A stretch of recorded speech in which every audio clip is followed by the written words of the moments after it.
Hello, this is Richard Munchkin, and I have with me today Colin and Ben from the Church Team. The Church Team is a blackjack team that was featured in the documentary Holy Rollers. You can see my review of that movie on richardmunchkin.com. And today I invited them to do this podcast because I wanted to talk to them about their recent speaking at the World Gaming Protection Conference. So, Colin and Ben, welcome. Thank you for being here today. Yeah, thanks for having us. Thanks, Richard. It's good to be here. Cool. So I read your email that you had spoken at the World Gaming Protection Conference and wanted to talk to you about initially how did that come about? Yeah, I got an email or a phone call from the people that put it on, and they asked if I wanted to come talk at it. And my initial reaction was hell no. That would be helping the enemy. And I sent it, I think as a joke, I sent it to Ben and was like, hey, look at this. And then Ben responded, he's like, hey, what a great opportunity to, just tell them that you'll talk about what you want to talk about.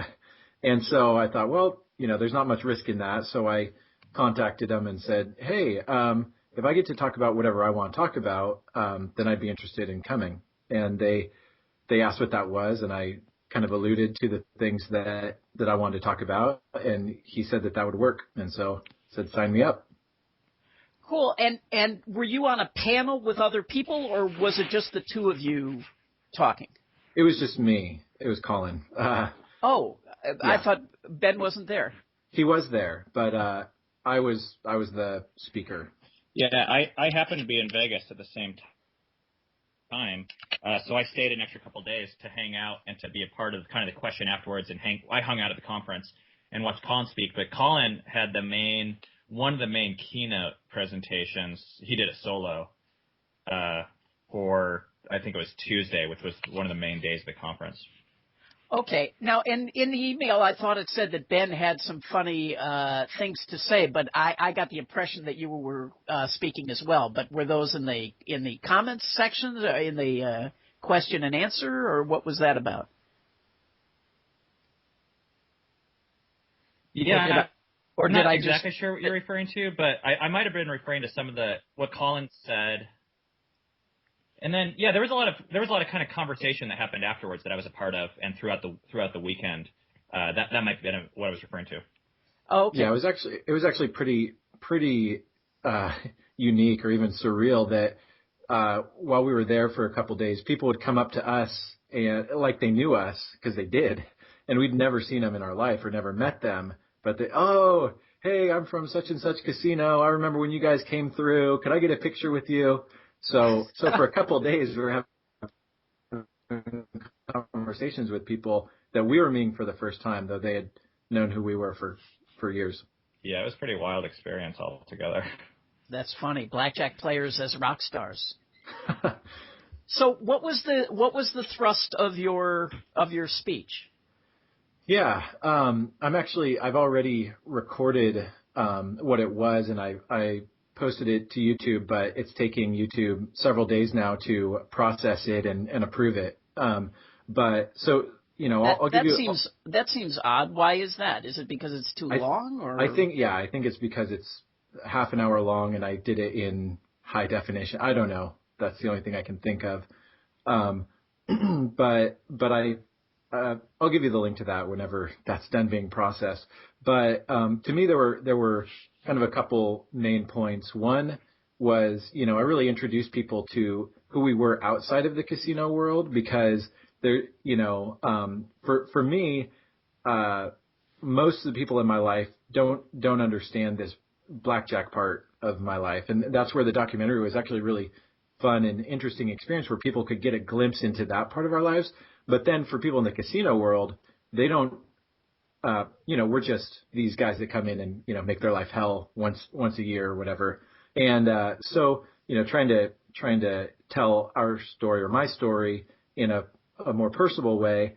The second thing was the whole issue of kind of objectification or treating people like a number. And I apologize for my part in that there were times early on in my career where people that, human beings that were in casinos, I treated just as a means to an end. And it was something that further into my career, I began to really regret and realize that I could live more consistently.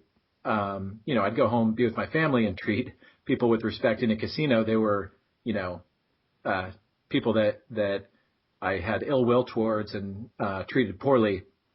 When I got over that, I actually felt a lot more free in casinos and out. And then the third issue was just talking about some of the things we feel like we've learned. We have an interesting story, kind of financially and business and all that stuff. And some people think we're crazy that we're not trying to do blackjack for a living, but for us, card counting was a means to whatever we thought a fulfilling life would be, and realizing that the pursuit of money didn't really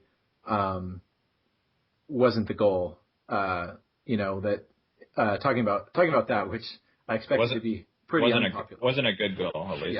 Yeah, it wasn't a good goal. I figured that would be a pretty unpopular topic, but it's something that we believe really, really deeply, that goal is a means to an end, or it's a tool, not a great goal in and of itself. So those were the three things I really talked about. What do you mean about treating them badly? I mean, I'm thinking about, when I enter a casino, I sort of don't really treat them at all. They're just sort of there as I'm doing what I'm doing. Yeah. A few stories, there's one story I remember where there's a casino that had these calendars, and on the back of the calendar was a whole bunch of match plays and ace as a free card and stuff like that. So they were really valuable to us on our tiny little bankroll. And so we were buying as many as we could buy a day. And there was a situation where I went in to buy one. I think they were $10. I gave them $10, and they came back with 10 of them, and I took them and left. The next time I was in the casino, the floor supervisor came running after me and yelling at me, saying I owed them a bunch of calendars. And I said, well, see you later. And I left, and I just, let the rest of the team use them. And I always, I realized, like, man, if I was at a grocery store and I paid for one stick of gum, they gave me 10, maybe I'd take it. But then if they said, hey, we gave you 9 extra sticks of gum, I'd say, oh, here you go, have your gum back. But something about being, it was like us against them.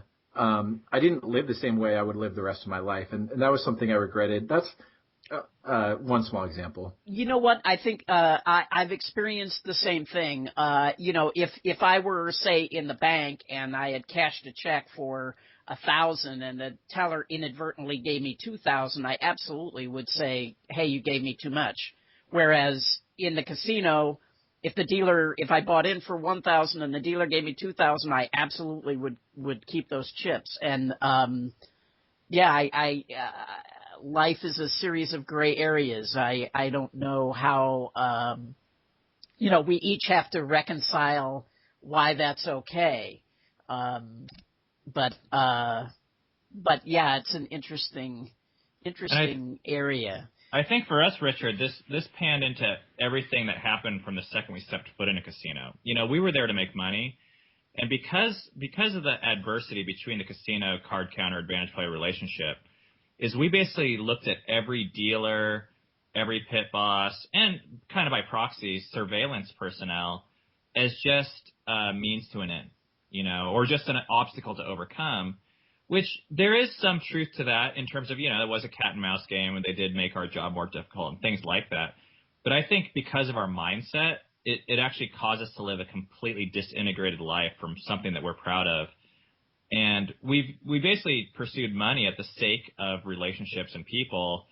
And it's something that neither of us were proud of. So, even when we made nice comments, oftentimes, and I think not everyone deals with this, or certainly every card counter or advantage player does at some point. But, we might make a nice comment to a dealer, but it was just because we wanted a better cut, Sure. When really they're a human being, they have kids. And if we were to run into them any place else, like both Colin and I's goal is to help people and to reveal certain degrees of truth and love in ways we can. That's not a unique goal. Maybe a better example than the calendar one. That was just one that stuck out where I knew I was going against my conscience in it, but it for whatever reason it seemed okay because it was a casino employee that was yelling at me. But a better example would be getting backed off. And early on I'd get backed off and I would argue and fight and, man, screw them. they're terrible people. And it's probably the most stressful part. I started to realize it's like the most stressful part of a casino employee's day, where they have to come up to me and, kick me out or whatever. And when I started to realize, oh, they're just a person doing their job, and, this is what they're being told they have to do. I stopped taking it personally. I started, if I got backed off, I'd say, okay, I hope I didn't do anything to offend anybody. I'm going to miss playing here, and treating people well. I actually felt a lot less stressed out in the process. Sometimes they'd still cuss me out or cuff me or what, all that stuff's happened to me. But at least I know that I'm treating them the way I would want to treat someone in any other context. Did you have any qualms about being there and exposing your faces to the surveillance people? I don't think our faces are protected. Our faces are all over the internet and Netflix at this point, so I wasn't worried about it. We kind of gave that up, a long time ago. But, I do want to note that we are extremely cautious about the contacts that we have and the relationships that we have. And that's, we consider that confidential. So we're not flashing pictures of active members or teammates or anything like that, friends even. Sure. Colin and I are liberal with ourselves, Yeah, there were people coming up afterwards asking for my advice on how to back off card counters, and it was like, sorry, I'm not here to help you with that. Well, you know what? I'd tell them. You know what? I would. Be nice about it. Yeah, totally. Well, that's what I did say. I said be honest with them and tell them, but they wanted to know, should we do a baccarat burn? Should we half shoe them? And I was like, well, that's really up to you guys. I would be honest with people and just tell them. So, I did one of these conferences as well. Back in November, I did one called What You Can Learn from Table Games Players Who Are Smarter Than All of Us. And like you, my first reaction was, why would I want to do this? And I kind of got talked into it by Max and Anthony Curtis, and I was like you. I said, as long as I can say what I want to say, but I was not willing to kind of show my face. So basically I said, look, if I can call in on Skype, Max and Anthony Curtis were on a panel, and I was in the ether talking from Skype. But my thoughts about it were, as long as I can be absolutely honest, I believe that I can and only talk about the things that I'm willing to talk about, then I think I can actually tell them things that are true that would actually make things better for both sides. Yeah, and I think that's something a lot of people fail to recognize, is that there can be win-win in situations like that where you're helping them. My biggest pitch to them was, you guys are costing yourselves an enormous amount of money worrying about something that you really shouldn't be worried much about. That's what I want to talk. To me, that's the unexplored territory. And as I've just been thinking about this, card counters notoriously accuse casinos of acting in this Neanderthal mob mentality, philosophy from the 50s. And we can see it, and it's just bad for business, for them even. But, I've come to realize, I think we're kind of the same way in how broadly we've painted the stroke of defining our enemy. And, I've wondered, especially as we've started talking with more surveillance guys, it's strange how many of them are actually on our side. But I think because we want an enemy, we're not letting them, we're not letting it happen. It's also been my experience that the people with the most empathy for us as players are the surveillance people. Absolutely. If it's funny, I was thinking about the blackjack ball, and being an advanced player is kind of a funny thing, of course, we all know. No one really cares outside of the community, except for one other community, and that's surveillance. And part of them would want to be there for bad reasons, to get people's pictures, but part of them is we're their heroes. We're the bad guys or good guys, but a lot of them really love advantage play and advantage players, and they have more respect than any other community on the planet. Yeah. So I'm not saying we should open the doors and let them in necessarily, but what value is there, knowing that information? Yeah, and I, I correspond via email with some people who work in surveillance or have, or and I thought, often it's some of the shift managers and things like that, or security people who kind of have a macho mentality and want to sort of show how tough they are, and those are the guys who are telling security to handcuff you and do things like that. But I thought with surveillance people, if I were to do a conference like you did, I would put my cell phone number up on the board for all of them to take down and say, you know what, if I'm in your casino and you see me and you think I should leave, just send me a text. Yeah. It says time to leave. I'll go. With a free buffet. Yeah. Well, even without the free buffet, I mean, I would go totally.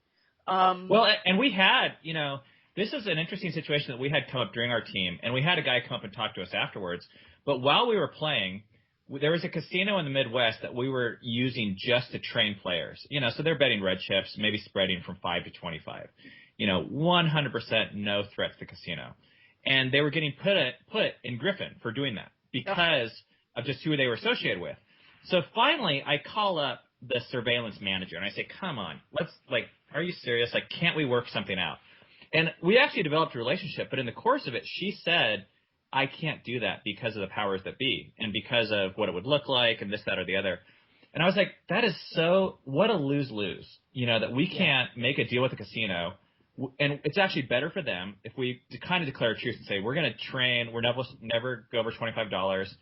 And in return, you just leave us the hell alone. And it was cool because after the talk that Colin gave, a surveillance manager came up to us and said, man, I would be so willing to work out deals like that, that are just a win-win. Sure. Of and it's not like we're turning in players or anything, but just leave us alone and we'll leave you alone a little bit. And it's good for business on both sides. Right.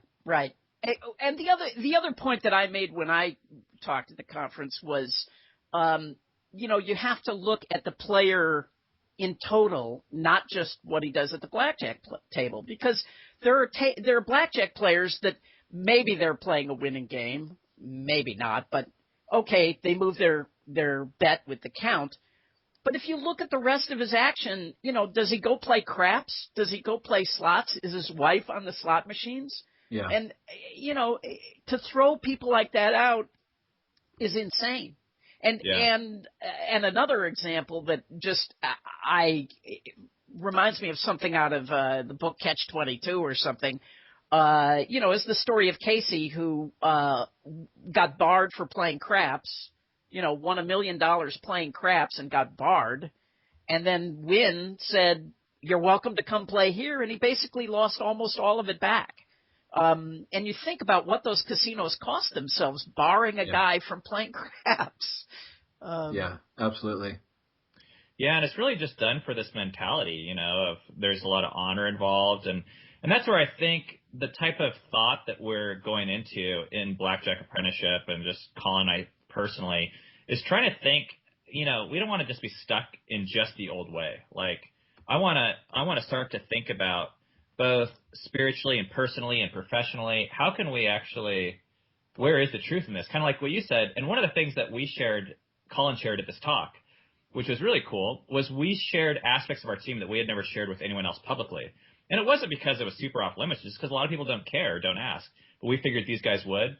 So kind of to your point, what kind of good information can we give that's honest, but also helps, doesn't ruin things for card counters? We shared what our team should have won EV-wise and how much we actually did win.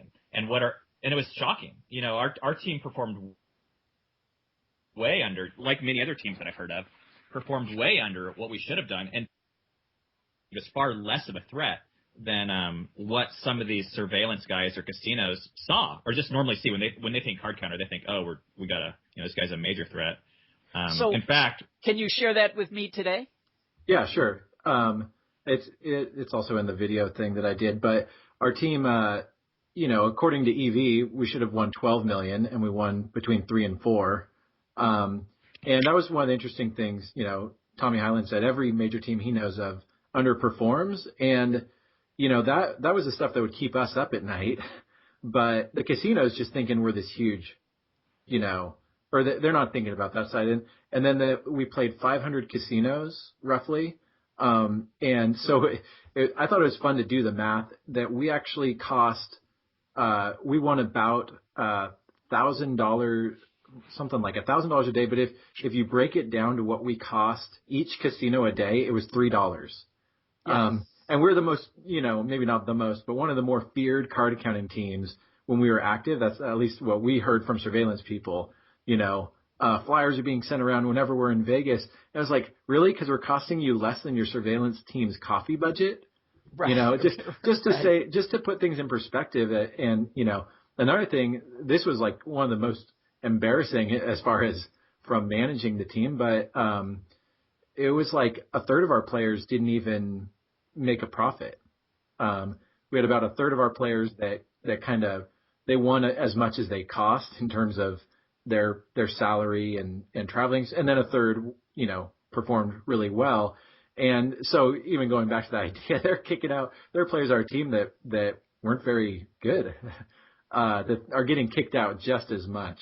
So just, trying to show the other side that they probably don't see, and that, we thought we took training seriously, so we were not just a couple guys getting together on a weekend and sending people out to casinos. So, you think if that's what we produced, who else are they kicking out, that they should be letting play? And one funny story was, it's kind of common knowledge, at least in terms of you can find it out there, that our team, we probably moved about 40 players through our team in the course of its existence. And when we talked to one of the surveillance managers, he said that the rumors out there were that we had 125 players at one time, So how they perceived us was it was so unrealistic. And I guess I'd be scared if I was them too, if that's how you see it. And what was the reality? What was your high point in terms of number of players? Maybe 20 active players at once. And that was for a shorter period of time until we realized we couldn't manage that scale. The quality was too low and, cut back. It was normally around 10-ish active players at a time. That was kind of fun to hear, though, that we were, the folklore from the other side, that we were being rumored of, being this huge giant. Right. It reminded me of how William Wallace said, William Wallace is 6 feet tall and has fireballs coming out of his arse. It's like that's how they saw us, Yeah. All right, great. Well, I want to thank you guys again. Anybody interested can visit their website, Colin and Ben's website, which is blackjackapprenticeship.com, and they also run a blackjack boot camp for players who are interested in learning how to count cards. Guys, thank you very much. Richard, real quick, just to end off, I just want to express, we have a lot of respect and reverence to the advantage play and card counting communities, and we're not trying to move on from that. We're not trying to profit from our experience there, but we are wanting to maintain the same level of integrity intellectually and in every other way that got us into it, which is by asking the hard questions that are worth asking, and pushing the dialogue into what is going to be the next 10 years of card counting looking like, and I think it would be a shame if we left the scene the same way that we found it. And I think there is room for evolution and progression for both parties.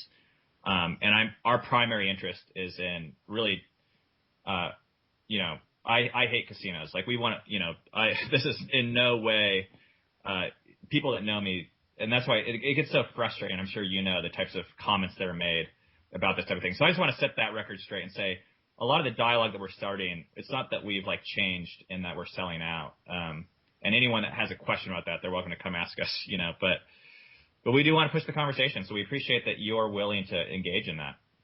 Yeah. Sure. Thanks a lot, Richard. Absolutely. Thank you, guys. All right.